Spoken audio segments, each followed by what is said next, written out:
Welcome everyone to another whole system full stack low level Linux distribution live stream here on our channel. I finally figured out the real reason why T2, aka previously Rock Linux, wasn't yet a more successful distribution with more market share and world domination, because spoiler alert, people couldn't freaking install it. So more obviously, I did here marketing and live development, and people wanted to try out this amazing distribution that we developed here for kinda 25 years, a quarter of a century, is that people don't care about installation details, and it was too much a professional distribution. And of course we fix this now and started this also with, I noticed people, the difference probably 20 years ago, people knew, like at least IT professionals and experts and hobbies knew very well all the partitioning details and so on. And nowadays people auction themselves some vintage and retro stuff, or they've seen it at other YouTubers, lazy games, retro, 8-bit and stuff, and don't Google system variations, partition table types and stuff, and users don't care, right? And previous video I started to implement this, so because previously you had to do this all manually, because thought I like others 20 years ago wanted full control, but that's not what everyone of course wants, because now with the Discord we had people like multiple times on Sun, Spark not using the right Sun partition table, even Apple Power Mac, and also even I myself, I forget not PowerPC but HPP Eris, because I didn't grow up with that and I didn't have it that long. So even it's like due, let's Google what was the partitioning stuff for Hewlett Packard Precision Architecture, HPP Eris. And of course also syntax error, nothing like that is of a good start, and that's what we are doing. I wanted to finish that, so recurring theme here, finishing that live on YouTube, also some fresh air in here. And yeah, that's the only drawback of not statically typed and stuff, but nothing we cannot quickly. That's what we epic thread rip through that, do swap, what's going on there, syntax error near echo, I read part fsmnt do, so part doesn't really look that it's off to a good start. The unexpected token, maybe I redo, that is certainly case.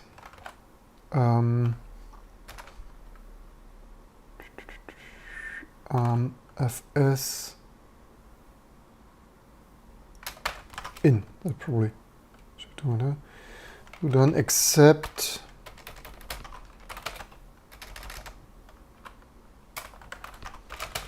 I could pre-test that a little bit more. So what I've done now is, previously you had to partition manually and stuff. Now we have this like other big vendors had that at times, except nobody else supports all those architectures anymore.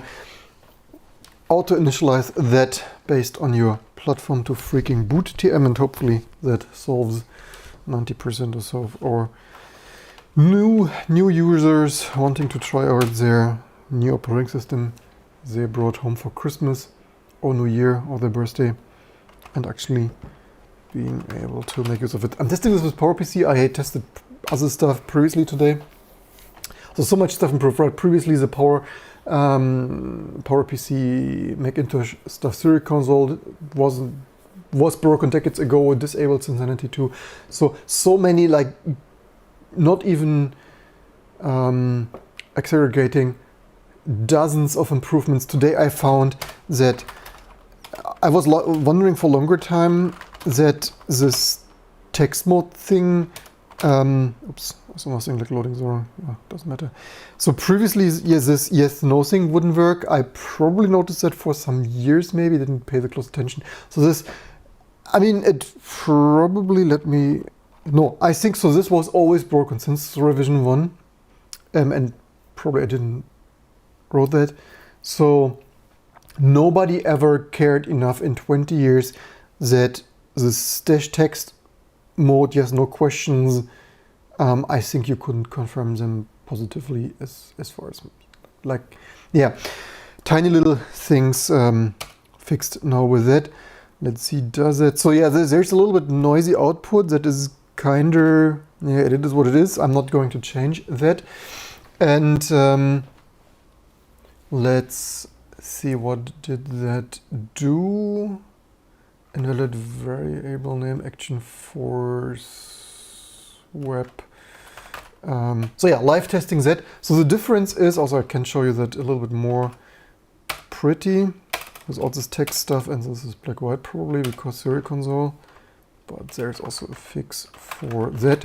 So this, you don't worry, you don't need to replicate this Guru stuff playing along at home, because that is of course most people, except if you install on vintage RISC workstations and servers, you don't need to worry about a Serial Console except if you want to. But of course here testing this in QEMU with no graphics and stuff, that is certainly nice and handy to copy and paste and so on. So without boring text mode stuff, this looks like this. A little bit nicer. And yes, in an ideal world, maybe the next year for total world domination and stuff, we can also write this in some proper graphical user interface. So automatically, that certainly looks even nicer. And I believe that is centered. It's probably like a Serial Console implementation deficiency with not knowing the terminal says whatever. I guess otherwise it is centered, but who cares? So also, if you have any suggestions how to make stuff even more amazing, I said it in a previous video, I don't even like this style, ironically, working with this installer since Rock Linux times. I don't like this style that, in my opinion, looks really old-fashioned. I know there are plenty of people who pith this statement off and love and enjoy it. I personally like a little bit more, even on text mode, like in an ideal world, 3D graphics, right? But even text mode, I said this 3 years ago on some PC backup or so and AutoCAD video, that I liked a more plain, DOS plain style of whatever PC backup of whatever, but details. Leave in the comments below, as usual. Also, like wording, like if you're a native English speaker and any of this wording, erase all data and partition dev SDA bootable for this freaking platform TM. And so yeah, a little bit noise. I don't hate it the most. For me, it's like, hey, at least you see what's going on. Also for other platforms, that's the only platform, like Power Macintosh is the only platform, it will look exactly like that, because it's the only platform where we currently need to use Mac FDisk. But for our visionary microkernel, we will of course rewrite that from scratch with some non-C based partitioning tool that support that. So create a file system on. So what I've done here is in previous video where we started that. So because what we need to do is for all those platforms determine what kind of partition there is. DOS GPT, DOS MBR, EFI GPT, Sun SGI, and so on, and variants of that, because there are PowerPC, Trap, Prep, Apple, Power Macintosh, P-Series, Power NV, and Petit Boot, K-Boot, and PS3 and stuff. So I've not yet supported all right. I worked some afternoons and nights on gathering all this stuff and scripting it. So determining the platform and variants and stuff, some are supported. Others, like if your favorite ARM, MIPS, embedded board, like there's obviously so much to do. Theoretically, maybe it would be an even more amazing vintage and retro and architecture museum preserving to have a more JSON or TOML or YAML or whatever your fancy minimal text format is. In an ideal world, maybe there would be some description of like, this is optional, that is required, and so on. Right now, but hard-coded that in shell and data. So this is platforms, like for some unsupported, we set this to nothing, and then HPPA. What do I have here? Are we okay? We support it, and so then I have here also a list for partitioning. So this obviously automatically partitioning is only shown for supported platforms, obviously, right? Because otherwise, what should we do? And because also otherwise, like. Do you read the freaking manual and do it freaking yourself? TM. I'm not yet done, right? They're still like asking whether you want LVM if possible and so on, and whether. Oh wait, this we just implemented, so also create in mount. So done that, another to do done, but still pending a choose of you want classic, encrypted, LVM, or whatever. Mix, gets the idea. So I pre-tested some, as per usual. So what we have here is a list of file systems, and I have with the logical order, I would first like script how to create that, and that would still need some more additional dynamic code passes for additional LVM stuff and so on. But so for now, the beginning, and as usual, step by step, commit early and often, test the stuff and theoretically test it. And so normally I would script this first, but I think I maybe find this more readable because of the file system list is first. So although it's a little bit reversed, just to have it maybe more readable, otherwise the file system list would be hidden a little bit more down here. So if you, for example, two swaps, so I have this in order that is mounted, that the order is just different. It's not starting with one, because I thought it's nice to have the first partition, the if partition. So it is created in that order given here. That is why 2 is first. It is different for others. And theoretically, yeah, we could make this dynamically simply by conditionalizing whether you actually want swap or not. For now, I create some tiny little swap. Do I have this dynamically sized? All right, 20s. So we probably want, so next we can put there some limits. It's as simple as like if size greater than, so maybe we actually want to put some limit of like maybe 8 gigs max or so, whatever. Not like you have 1 terabyte, you obviously don't want to have 100 gigabyte or 50 gigabyte of swap. Although maybe you want, but anyway, then you need to partition yourself. Yeah, some hard-coded stuff, like for now, like if you have a boot partition for some architecture, theoretically we could make this dynamically based on other needs if we ever, like in some months or years, determine that is necessary. So also the fsdisk to use is usually sfdisk with wipe always, although this is a little bit glitchy, feedback and stuff, except Power Macintosh where we use macfdisk. And then, so based on all the architectures, also yeah, macfdisk is like, nah, yeah, YOLO, whatever that is, actually like initialize, yes, confer, like bloody size, bootstrap, it's like, yeah, this is, and write, and yes, and quit. It's like, yeah, the sfdisk are a little bit nicer, but it doesn't support Apple partition map. And then partition this stuff, wipe this, because otherwise we wipe this first, because otherwise fdisks and tools might or usually complain that like, should I really do it? And yes, no, whatever. And also I found this wipe, of course, because all the major of 1% market share Linux distributions don't care about Apple Power Mac. This wipefs doesn't wipe Apple partition tables. It's like, yeah, additionally, let's wipe Apple partition tables. The second sector is there.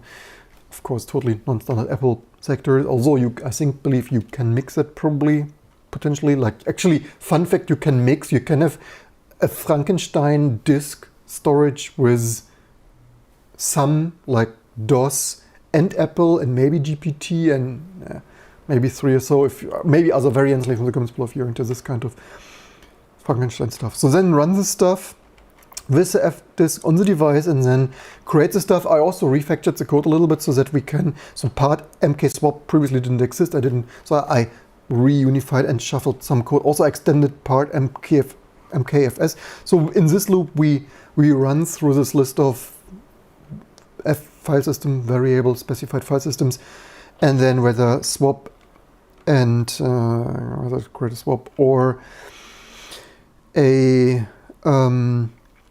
file system, and I marked here some need to be, for example, X3 or stuff, or any, and so we have here now part mkfs. So here is also some new code. Previously this list is only shown SDA3. Does this, or this also, I saw there a bug. Yeah, last thing, like win-win, right? Spending my time. I would have tested this anyways. I thought, as per usual, we go live and show how it's going, or in general, how to low-level script your systems for your Google, Amazon, Microsoft Azure, or Exacode Unbroken Cloud. And so I just saw a bug there. There was some dev running. All right, so we have here dev is 1, and where do we have the other dev? So that is double dev. So we probably want to. So new is like if a file system is specified here for this function, and the file system isn't any, then just mkfs it. This has some, yes, maybe we need -f and whatever, but for now it's good enough. We mostly need this for x2, otherwise ask the user. Like as seen here, but just it didn't work because of this dev typo. And then if a mount point is specified, because this function is either run by the user chooser here, or actually we could test if that still works. That would be this one. Create a file system, betterfs, and okay, this still works, amazing. And we only need to change part, okay, fs somewhere. We had here we have here, because I just changed the calling convention. I think it's the old calling convention somehow didn't include dev. That is of course a little bit annoying. So wipe fs just in case, and dev, but probably that is here because this function probably, this function doesn't have /dev here. So let's /dev here for now. Then it is in both cases called with this device argument. But yeah, that's why you test stuff, and that's why ideally previous video you want a test suite. Let's quickly rebuild that and rerun that, and I hope that solves again a small step for IT professionals and Linux veterans like myself. But I realize if we want to gain previous video, right? Not only packages need to build, and GCC and Clang and Rust and Zig and everything. Of course you want a browser, of course you want XFCE, of course you want GTK, Qt, GNOME, KDE, of course you want everything.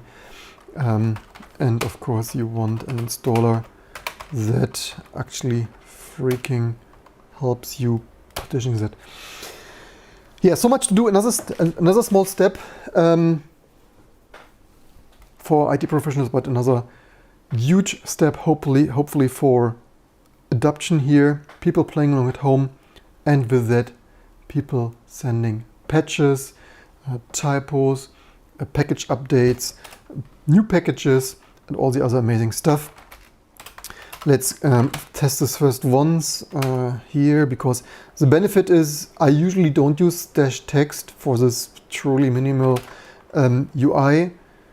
I think I have done something wrong there, edit or what, I'm not sure what I did there, because you better see the diagnostic output, right? So much tools like, yeah, always graphical UI is hiding everything. Actually, IT professionals hate that.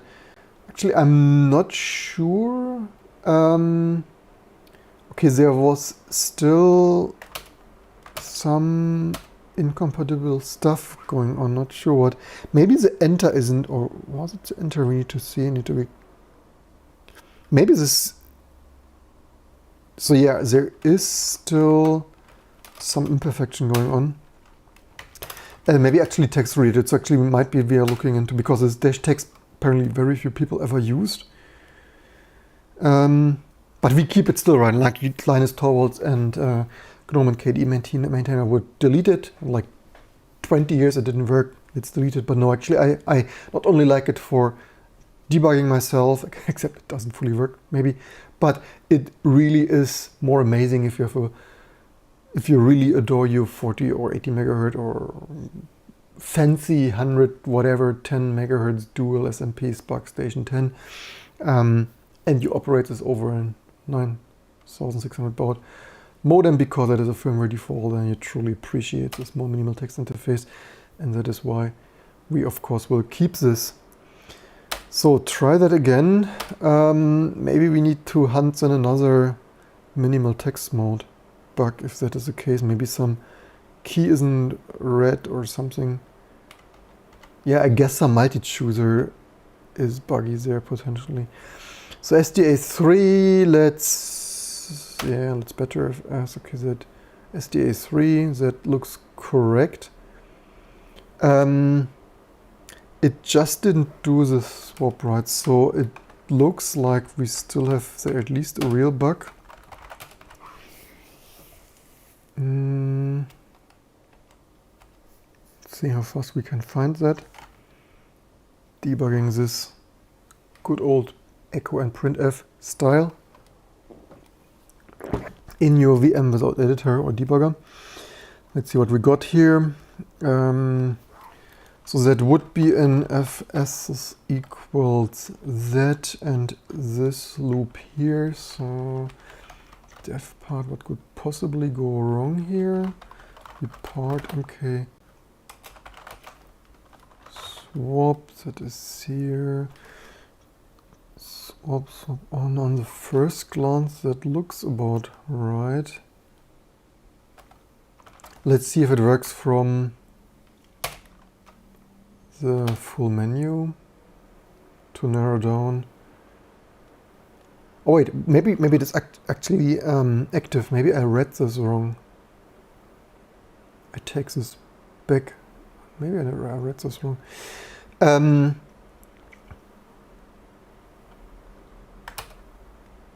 Yeah, it is actually active. So actually, yeah, it actually looks like it would be working. Let's try to redo that.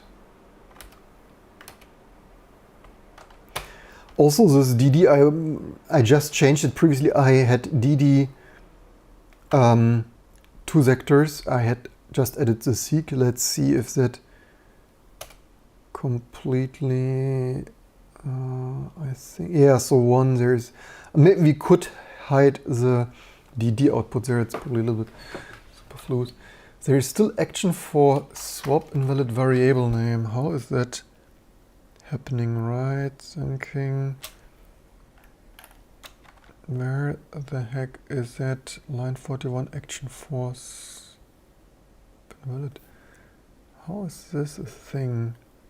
Alright, you know what? This is a text mode because the stuff, somehow I guess it reads, somehow there must be some strange shell scripting marginality, I guess. It must be something with standard in or out. It's probably reading. Alright, you know what? Because it's probably this loop here. It is probably the thing we probably need to script it a little bit differently. I can do that later. That's probably the reason. That this instead, it's probably reading instead of user input then, because we're using standard in here. Need to meditate about that later. There's sure some way to fix it, and we probably had done something similar in some other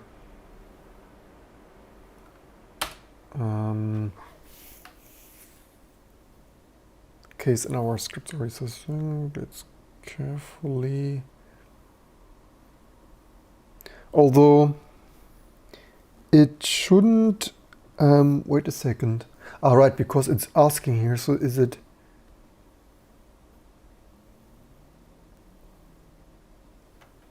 Why does it work in this one then? That's also standard input. So yeah, I guess there is still some implementation deficiency, but in general, this starts to work the way I intended. Oops, I also operated that wrong. That is interesting. I somehow. How did that happen? Okay, page up behaves. Okay, that might be some strange. I saw that also in grep, so probably QEMU, it's probably some QEMU terminal, whatever thing. Or even Alacrity might even, maybe it even works in Xterm. So it's I pressed page down, and that is leading to this nonsense here. So yeah, emulation speed, QEMU, epic thread ripping through TCG, emulate PowerPC code, and this, I guess we can kill that. Yeah, I guess we can commit this, so that is a huge step forward. Again, to summarize that, a huge step forward to making T2 accessible and new campers being happy, setting up their T2 10 there for their penguins, and less support and queries, more users, another huge win-win situation here live on this channel. I hope you enjoyed this and learned something. Right, this is also the wrong directory.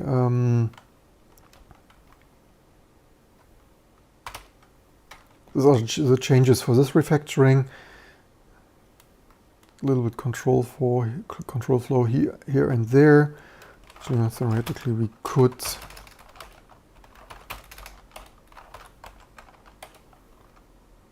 was it this one or no? How many do we?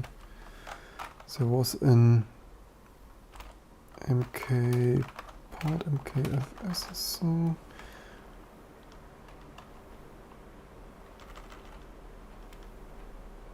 or did I just edit that? I thought there was other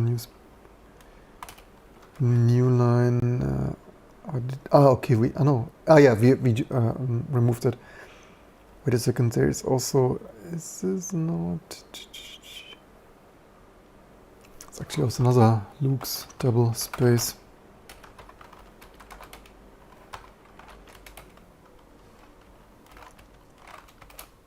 Missing like some excess white space cleanup while edit.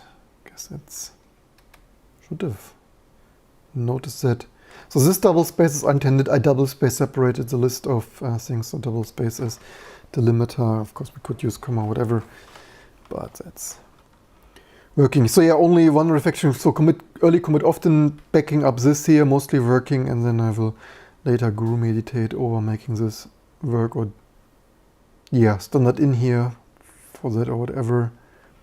And we'll check what's going on there, if it is even that.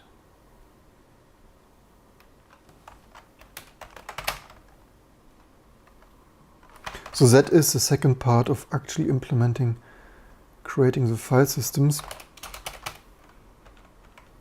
So only changes here. This is just some white space and cleanup.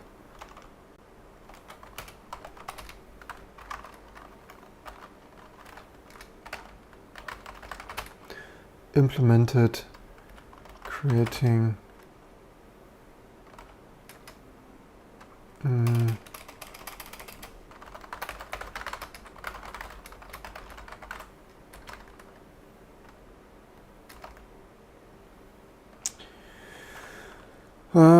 creating file system swap in new stone installer or something of